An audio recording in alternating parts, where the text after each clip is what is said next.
आज हम लोग फ्रेकल्स नाम की एक बीमारी के बारे में बात करेंगे। फ्रेकल्स जो होता है इसको एफ्लेट्स भी बोला जाता है या चेहरे पे काले रंग के तिल भी बोला जाता है। तो अक्सर लोग सभी तरह के काले तिल को फ्रेकल्स समझ लेते हैं या फिर फ्रेकल्स को सिंपल जो मोल्स होते हैं उसको समझ लेते हैं। तो जो फ्रेकल्स होते हैं ये व्यक्ति के चेहरे पर अधिकांश केसेस में देखा जाता है और इसमें छोटे छोटे बहुत सारे ब्राउन कलर के फ्लैट पैचेस, मतलब ये कभी भी उठे हुए नहीं होंगे, कभी भी उठे हुए नहीं होंगे। ये एक इम्पॉर्टेंट फीचर है जो मेलानोसिटिक न्यूअस जो काले तिल होते हैं उनसे डिफ्रेंशिएट करता है। दूसरी चीज़, ये अक्सर एंगुलेटेड होते हैं, मतलब एंगुलेटेड एंगल होता है टेढ़े मेढ़े।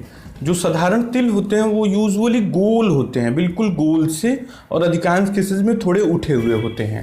तो ये एंगुलेटेड होते हैं और विशेष करके व्यक्ति का जो ये जोन है, नाक और जो गाल का हिस्सा है, इस रीजन में ये ज़्यादातर देखे जाते हैं। इनका साइज यूजुअली 2 से 4 mm, 3 mm इसी तरह के शेप, टेढ़े मेढ़े शेप के एंगुलेटेड, ट्रायंगुलर या फिर रेक्टेंगुलर, इस तरह के शेप के टेढ़े मेढ़े मार्जिन के ये फ्लैट पैचेज होते हैं और इनमें किसी भी प्रकार का कोई भी लक्षण नहीं होता है। मतलब ये बिना किसी भी सिम्टम्स के होते हैं, कोई जलन नहीं, कोई दर्द नहीं, महीनों से सालों से ऐसे ही पड़े हुए हैं।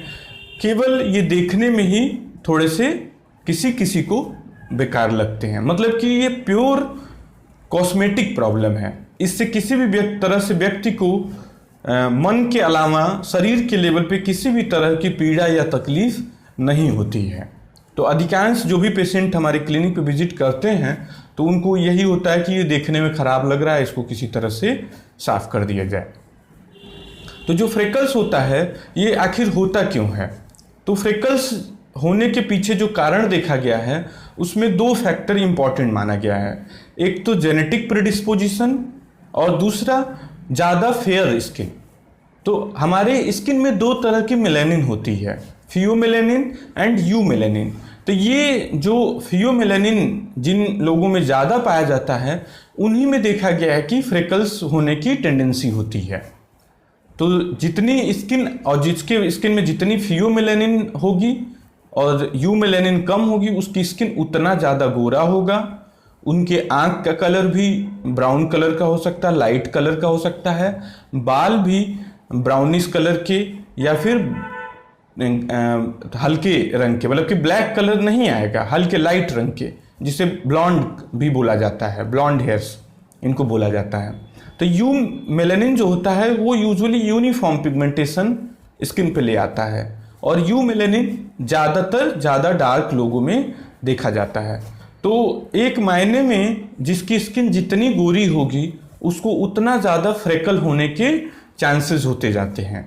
तो फ्रेकल जो होती है, जो टाइप 1 एंड टाइप 2 स्किन है, मतलब जो यूरोपियन स्किन है, जो आप यूएस, रसिया, यूरोपियन कंट्रीज़ के जो लोग देखते हैं कि जो बिल्कुल गोरे गोरे होते हैं, कुछ तो इतने गोरे होते हैं कि अपने यहाँ के लोग यदि उनको देखें तो ऐसा समझेंगे कि उसको चरक या सफ़ेद दाग वाली बीमारी हो गई है। तो उन लोगों में फ्रेकल होने की बहुत ही ज़्यादा चांसेस होते हैं, बहुत ही ज़्यादा।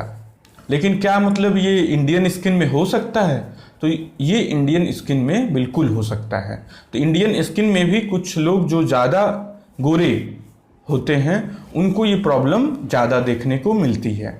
कभी कभी थोड़े डार्कर स्किन टाइप में भी ये देखने को प्रॉब्लम मिल जाती है, लेकिन वो कम देखने को मिलती है और ये रेयर होती है। ज़्यादातर जितने गोरे हैं उतना ज़्यादा ये देखने को मिल जाती है। तो अपने इंडियन स्किन में भी लोगों को देखने को मिलती है जो लोग ज़्यादा वाइट या ज़्यादा गोरे वाले स्पेक्ट्रम पे हैं। तो जैसे आपने यदि एमा वॉटसन को, एक हॉलीवुड की एक्ट्रेस है, उसको चेहरे को यदि आप क्लोजअप बिना मेकअप के देखेंगे तो आपको उसके चेहरे पे बहुत सारे फ्रेकल्स देखने को मिल जाएगा। इसी तरह से जो भी वाइट स्किन वाले एक्टर्स हैं तो उनके भी चेहरे पे बहुत कॉमन है, तो वो अक्सर मेकअप लगाए रहते हैं, फाउंडेशन क्रीम लगाए रहते हैं, तो उससे फ्रेकल्स छुपे हुए रहते हैं। लोगों को लगता है कि बिल्कुल फ्लॉलेस, बिल्कुल स्पॉट फ्री उनकी स्किन है, तो वो बिल्कुल ही गलत है। फ्रेकल्स जो होती है बहुत ही कॉमन प्रॉब्लम है, स्पेशली टाइप 1 और टाइप 2 स्किन के लोगों में। इसी तरह से आपने देखा होगा क्रिकेट मैच के दौरान जो भी ऑस्ट्रेलियन प्लेयर या इंग्लैंड के प्लेयर आते हैं तो वाइट कलर के पेस्ट लगाए रहते हैं चेहरे पे। आप स्पेशली जो लंबे समय तक जो टेस्ट मैच होता है 4 से 5 दिन का, उसमें तो आपको ज़रूर से देखने को मिल जाएगा एकदम सफ़ेद रंग का। तो अपने देश में लोग मजाक के तौर पर भी लेते हैं कि ये क्या बंदरों जैसा पूरे चेहरे पे पोत लिए हैं, लेकिन वो अपने प्रोटेक्शन के लिए यूज़ कर रहे हैं। जो उनकी स्किन टाइप है उस स्किन में फ्रेकलिंग होने के चांसेस बहुत ज़्यादा हैं, प्लस साथ ही धूप से उनकी स्किन जल जाने की, पूरी लाल हो जाने के भी चांसेस हैं। तो इसीलिए वो मैच के दौरान वाइड रिम, गोल सा टोपी, पूरा चौड़ा सा जिसका रिम होगा उसको यूज़ करते हैं, और प्लस पेस्ट जैसा। तो वो पेस्ट जो होता है जिंक ऑक्साइड पेस्ट होता है, मतलब एक सनस्क्रीन होता है जिसको वो लगाते हैं। तो ये जो पेस्ट वाले सनस्क्रीन होते हैं वो हाईली इफेक्टिव सनस्क्रीन माने जाते हैं। तो वो अपना प्रोटेक्शन कर रहे होते हैं, वो कोई दिखावे के लिए नहीं कर रहे होते हैं। तो ये चीज़ मतलब फ्रेकलिंग में इस तरह की प्रॉब्लम होती है, तो ये देखने को मिलता है। तो इसमें नेक्स्ट प्रश्न ये आता है कि आखिर इसका ट्रीटमेंट कैसे हो, मतलब इसका इलाज कैसे हो। तो इसके इलाज के कई डायमेंशंस हैं, मतलब कि लगाने वाली चीज़ें हैं, कुछ केमिकल पील्स हैं, सन प्रोटेक्शन है, फिर लेज़र की भी थेरेपी आ जाती है। तो अक्सर जो हमारे पास पेशेंट आते हैं वो ये प्रश्न पूछते हैं कि आपने ये बोला कि फ्रेकल्स जो है सन एक्सपोजर से होता है, तो मैं तो धूप में जाती भी नहीं हूँ, फिर भी मेरे चेहरे पे फ्रेकल्स कैसे हो गए।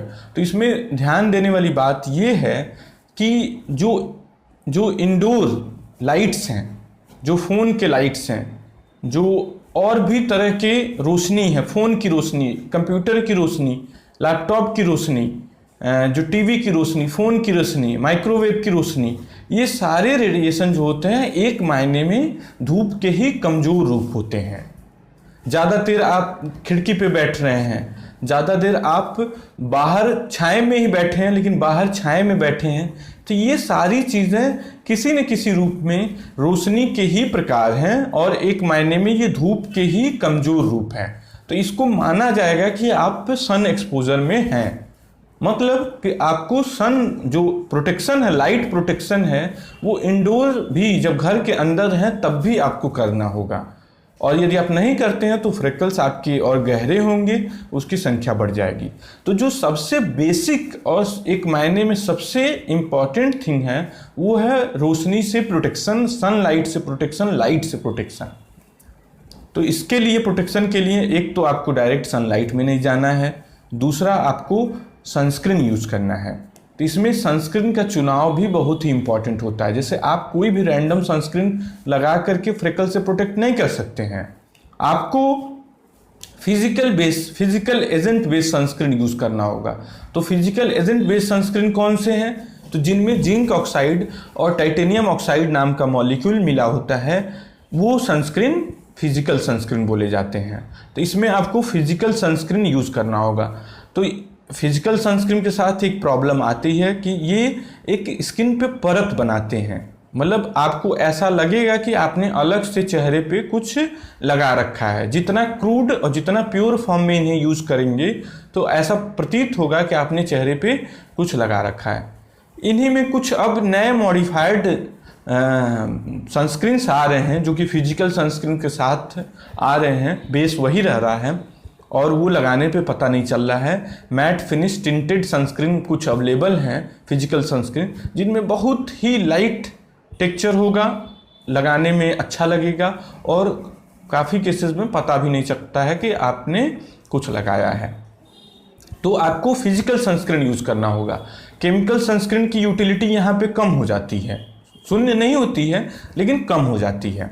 दूसरी चीज़, आपको सनस्क्रीन प्रोटेक्शन के कुछ फिजिकल मेथड भी अपनाने होंगे, जैसे कि आपने चेहरे को स्कार्फ से पूरी तरह ढक लिया। जब भी आप बाहर निकल रहे हैं आउटडोर, डायरेक्ट सन में नहीं, फिर भी जैसे आप बाहर निकले तो आपने स्कार्फ से ढक लिया, ब्रॉड रिम्ड हैट लगा लिया, बड़े गॉगल्स लगा लिए, गाड़ी ड्राइव कर रहे हैं तो ऊपर से आपने हेलमेट लगा लिया, कार ड्राइव कर रहे हैं तो आपने शीशा बंद कर लिया, कुछ शीशे पे शेड लगा लिए, तो इस तरह की चीज़ें भी प्रोटेक्शन के लिए यूज़ करना होगा।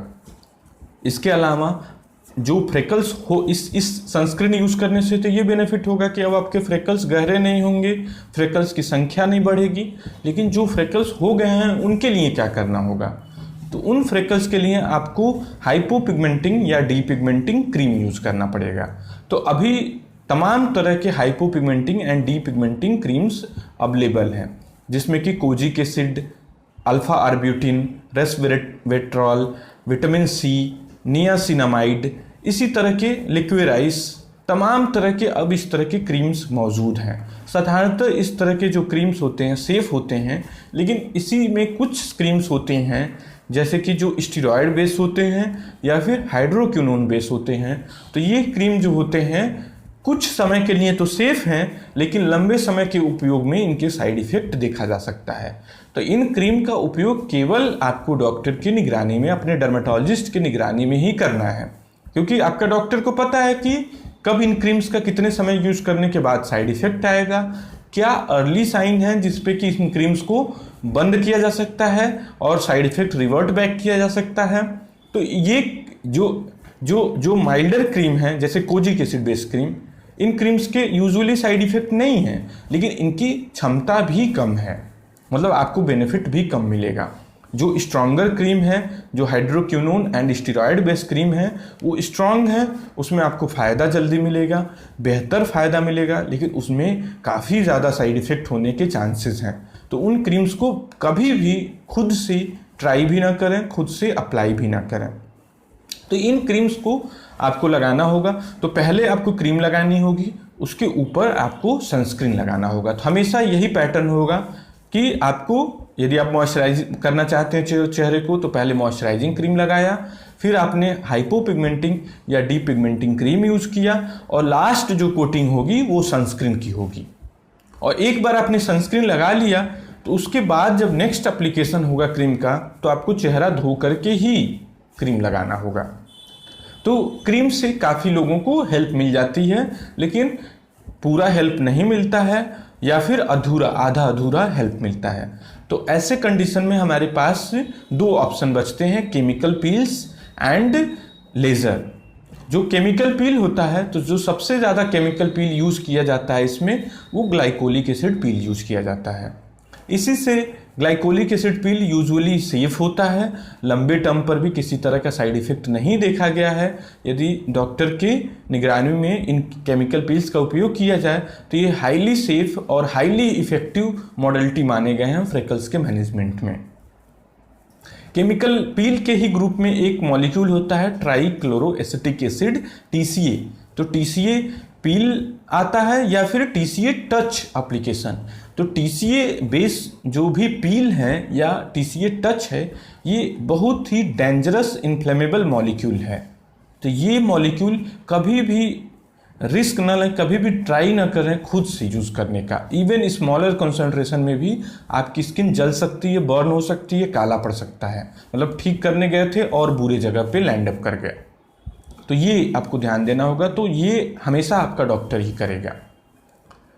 नेक्स्ट जो मॉडलिटीज़ के लिए यूज़ की जाती है वो ND एग लेज़र यूज़ की जाती है। ND एग लेज़र काफ़ी ज़्यादा पॉपुलर है, और पॉपुलर इसी वजह से है क्योंकि ये हाईली इफ़ेक्टिव ट्रीटमेंट है फ्रेकल्स के लिए। तो आपका डॉक्टर आपको लेज़र एडवाइस कर सकता है, तो लेज़र से ना डरें। यूजुअली लेज़र्स की कई सेशंस की ज़रूरत पड़ती है। यदि लाइट एनर्जी पे यूज़ किया जाए, यदि हाई एनर्जी पे यूज़ किया जाए तो कम सेशंस की ज़रूरत पड़ती है। आपकी स्किन टाइप, आपकी स्किन की बनावट के आधार पे आपका डॉक्टर डिसाइड करेगा कि किस लेवल पे, एनर्जी के लेवल पे आपका फ्रेकल्स बेटर रिस्पॉन्ड करेगा। कभी कभी ऐसा भी होगा कि पील और लेज़र दोनों का कॉम्बिनेशन आपका डॉक्टर यूज़ करेगा। मतलब अल्टरनेटिव, जैसे कि कभी किसी मंथ पील यूज़ किया गया, किसी मंथ लेज़र यूज़ किया गया। और अधिकांश केसेस में कॉम्बिनेशन ऑफ ट्रीटमेंट यूज़ किए जाते हैं फ्रेकल्स के मैनेजमेंट में। लास्ट लाइन के तौर पर ये बहुत ही इम्पॉर्टेंट लाइन है, इसे ध्यान से सुनना ज़रूरी है कि सारी कॉम्बिनेशन ट्रीटमेंट के बाद भी कुछ पेशेंट्स में ऐसा होता है कि फ्रेकल्स लाइट हो जाते हैं लेकिन पूरी तरह से नहीं जाते हैं। तो ऐसी कंडीशन में पेशेंट बहुत एंग्री हो जाते हैं, पेशेंट बहुत फ्रस्ट्रेट हो जाते हैं कि इतना कुछ किया लेकिन पूरी तरह से ये गया नहीं। तो ये ध्यान देने वाली बात है कि कुछ पेशेंट्स में ऐसा होगा कि लाइट हो जाएगी फ्रेकल्स लेकिन पूरी तरह से नहीं जाएगी, या फिर कह सकते हैं कि 70% 60% तक फेड हो गई फ्रेकल्स लेकिन पूरी तरह से नहीं गई। तो इसमें जो भी अवेलेबल मॉडलिटीज़ हैं साइंस के पास, तो उनके आधार पर ये कुछ पेशेंट्स में पूरा तरह से फ्रेकल्स को ख़त्म नहीं किया जा सकता है। तो इसको अच्छे से समझना ज़रूरी है। जब अच्छे से समझेंगे तो एक्सेप्टेंस आएगा और आपके अंदर फ्रस्ट्रेशन नहीं डेवलप होगा, और इम्प्रूवमेंट जब आएगा तो आप खुश होंगे कि मेरा फ्रेकल्स 70%, 80%, 90% रिड्यूस कर गया। तो यदि आप अच्छे से ट्रीटमेंट करते हैं तो डेफिनेटिवली फ्रेकल्स के ट्रीटमेंट में आपको पॉजिटिव इम्प्रूवमेंट आएगा। Thank you.